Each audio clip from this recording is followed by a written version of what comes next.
Assalamualaikum warahmatullahi wabarakatuh. Kami dari kelompok 1 ingin mempresentasikan hasil diskusi kami yang bertemakan Nuzulul Quran. Pengertian Nuzulul Quran. Lafadz nuzul secara etimologi berarti menetap di satu tempat atau turun dari tempat yang tinggi. Kata kerjanya ialah nazala, yang artinya dia telah turun atau dia menjadi tetamu.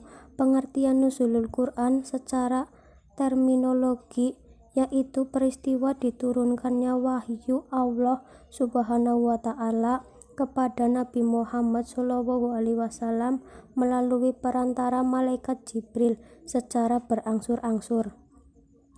Tahap Nuzulul Quran. Yang dimaksud dengan tahap Nuzulul Quran adalah tertib dari fase-fase disampaikannya kitab suci Al-Quran, mulai dari sisi Allah Subhanahu wa Ta'ala sampai kepada Nabi Muhammad SAW. Kitab suci ini tidak seperti kitab suci sebelumnya. Secara kitab suci ini kebanyakan diturunkan secara bertahap, sehingga betul-betul menunjukkan kemukjizatannya. Selain itu, penyampaian kitab suci tersebut sangat luar biasa yang tidak dipunyai oleh kitab-kitab sebelumnya. Proses diturunkannya Al-Quran ada 3 fase atau tahap, seperti yang akan dijelaskan sebagai berikut. 1. Tahap pertama, Al-Quran diturunkan ke Lauhul Mahfudz. Pada tahap ini, Al-Quran diturunkan dengan cara dan pada waktu yang tidak diketahui kecuali oleh Allah sendiri dan oleh siapa yang mendapat isinya. Untuk mengetahui beberapa perkara gaib, adanya tahapan ini didasarkan pada firman Allah Subhanahu wa Ta'ala sebagai berikut. Bahkan yang didustakan mereka itu ialah Al-Quran yang mulia yang tersimpan dalam Lauhul Mahfudz. 2. Tahap kedua, Al-Quran diturunkan ke langit dunia. Pada tahap ini, Al-Quran diturunkan dari Lauhul Mahfudz ke Baitul Izzah di langit dunia secara sekaligus pada malam Lailatul Qadar di bulan Ramadan. Hal ini didasarkan pada ayat-ayat Al-Quran dan hadis-hadis yang sah sebagai berikut. Firman Allah, sesungguhnya kami menurunkannya Al-Quran pada suatu malam yang diberkati. Quran Surat Ad-Duhan. Sesungguhnya kami telah menurunkannya Al-Quran pada malam kemuliaan. Quran Surat Al-Qadar. Bulan Ramadan, yaitu bulan yang di dalamnya diturunkannya permulaan Al-Quran. Quran Surat Al-Baqarah. Ibnu Abbas berkata, sesungguhnya dia Al-Quran diturunkan pada bulan Ramadan di malam kemuliaan, yaitu Lailatul Qadar, yaitu di malam yang diberkati. Lailatul Mubarakatun secara sekaligus kemudian diturunkan secara berangsur-angsur dalam beberapa bulan dan hari. Hadis riwayat Ibnu Hatim dan Ibnu Mardawi. Rahasia yang terkandung dalam penurunnya Al-Quran secara sekaligus dari Lauhul Mahfudz ke Baitul Izzati di langit dunia dikemukakan oleh Abu Syamah dalam kitabnya Al-Mursyidul Wajidu, yaitu menyatakan keagungan Al-Quran dan kebesaran penerimanya. Nabi Muhammad SAW melalui cara pemberitahunya kepada penghuni langit yang 7 bahwa kitab terakhir yang diturunkan kepada Rasulullah, penutup dari umat pilihan, sungguh telah diambang pintu dan niscaya akan segera diturunkan kepadanya.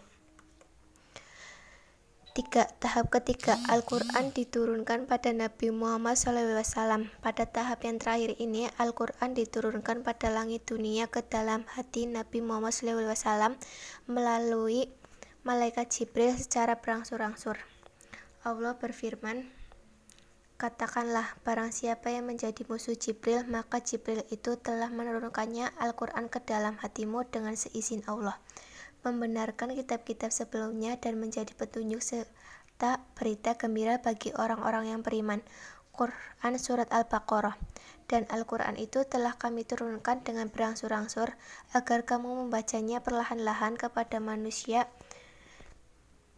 dan kami menurunkannya bagian dengan bagian. Quran surat Al-Isra. Periodisasi nuzul Quran. Periode pertama adalah Mekkah, yaitu wahyu ilahi yang diturunkan sebelum hijrah tersebut disebut surat atau ayat Makkiyah, merupakan 19 atau 30 dari Al-Quran, yang menurut ahli tahqiq selama 12 tahun, 5 bulan dan lebih 13 hari, dan terdiri dari 90 surat yang mencakup 4.773 ayat. Surat dan ayatnya pendek-pendek dan gaya bahasanya singkat, padat atau ijaz, karena sasaran pertama dan utama pada periode ini adalah orang-orang Arab asli atau suku Quraisy yang sudah tertentu paham benar akan bahasa Arab. Mengenai isi surat atau ayat Makkiyah, pada umumnya merupakan ajakan untuk bertauhid yang murni atau ketuhanan yang Maha Esa secara murni, dan juga tentang pembinaan mental dan akhlak. Periode kedua adalah periode Madinah, yaitu wahyu ilahi yang turun sesudah hijrah disebut surat atau ayat Madaniyah, dan merupakan 11 atau 30 dari Al-Quran. Selama 9 tahun, 9 bulan, lebih 9 hari, yang terdiri dari 24 surah yang meliputi 1463 ayat. Surah dan ayatnya panjang-panjang dan gaya bahasanya panjang lebar dan lebih jelas, karena sasarannya bukan hanya orang-orang Arab asli, melainkan juga non-Arab dari berbagai bangsa yang telah masuk Islam dan sudah tentu mereka belum menguasai bahasa Arab. Mengenai isi atau ayat Madaniyah, pada umumnya berupa norma-norma hukum untuk pembentukan dan pembinaan suatu masyarakat atau umat Islam dan negara yang adil makmur yang diridai Allah Ta'ala. Cara turunnya Al-Quran. Al-Quran diturunkan melalui perantara malaikat Jibril yang menyampaikan langsung kepada Nabi Muhammad. Proses turunnya Al-Quran berlangsung selama 22 tahun, 2 bulan dan 22 hari secara berangsur-angsur. Wahyu pertama yang turun adalah surat Al-Alaq ketika Nabi Muhammad berusia 40 tahun pada tanggal 17 Ramadan di Gua Hiro. Wahyu yang selanjutnya diturunkan jedanya selama 3 tahun. Adapun urutan ayat dan surat yang ada di dalam Al-Quran saat ini bukanlah berdasarkan diturunkannya ayat dan surat tersebut. Adapun lokasi penurunannya dibagi menjadi 2, yaitu di Makkah dengan jumlah 86 surat yang diturunkan selama 13 tahun dan digolongkan ke dalam surat Makkiyah, serta di Madinah dengan jumlah 28 surat yang diturunkan selama 10 tahun dan digolongkan ke dalam surat Madaniyah. Demikian pemaparan materi dari kelompok kami. Selebihnya bisa dibaca sendiri sesuai makalah yang kami share. Kurang lebihnya mohon maaf. Wassalamualaikum warahmatullahi wabarakatuh.